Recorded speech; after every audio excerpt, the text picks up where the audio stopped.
गाढ़ नींद से जागने पर साधारण मनुष्य मात्र को सबसे पहले ये अनुभव होता है कि मैं हूँ।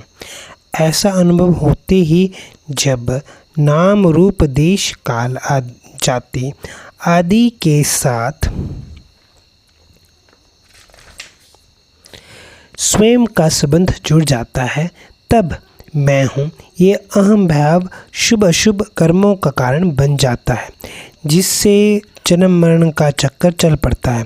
परंतु जो ऊंचे दर्जे का साधक होता है, अर्थात जिसकी निरंतर ब्रह्मभूत अवस्था रहती है, उसके सात्विक ज्ञान में सब जगह ही अपने स्वरूप का बोध रहता है। परंतु जब तक साधक का सत्व गुण के साथ संबंध रहता है, तब तक नींद से जगने पर तत्काल मैं ब्रह्म हूँ अथवा सब कुछ एक परमात्मा ही है, ऐसी वृत्ति पकड़ी जाती है और मालूम होता है कि नींद में ये वृत्ति छूट गई थी, मानो उसकी भूल हो गई थी और अब पीछे उस तत्व की जागृति हो गई है, स्मृति आ गई है। गुणातीत हो जाने पर अर्थात गुणों से सर्वथा संबंध विच्छेद होने पर विस्मृति और स्मृति ऐसी दो अवस्थाएं नहीं होती, अर्थात नींद से भूल हो गई और अब स्मृति आ गई, ऐसा अनुभव नहीं होता। प्रत्युत नींद तो केवल अंतःकरण में आई थी, अपने में नहीं।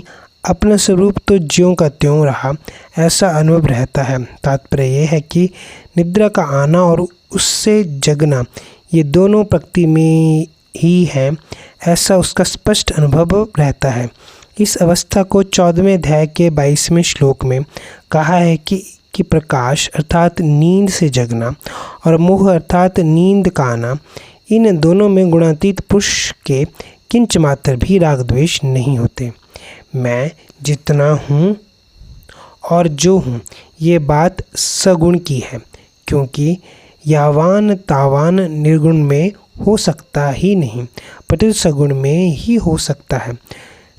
चतुश्लोकी भागवत में भी भगवान ने यावान पद का प्रयोग करते हुए ब्रह्मा जी से कहा है, मैं जितना हूँ, जिस भाव वाला हूँ, जिन रूप गुण और कर्मों वाला हूँ, उस पर मेरे समग्र रूप के तत्व का यथार्थ अनुभव तुम्हें मेरी कृपा से ज्यों का त्यों हो जाए। हरे कृष्णा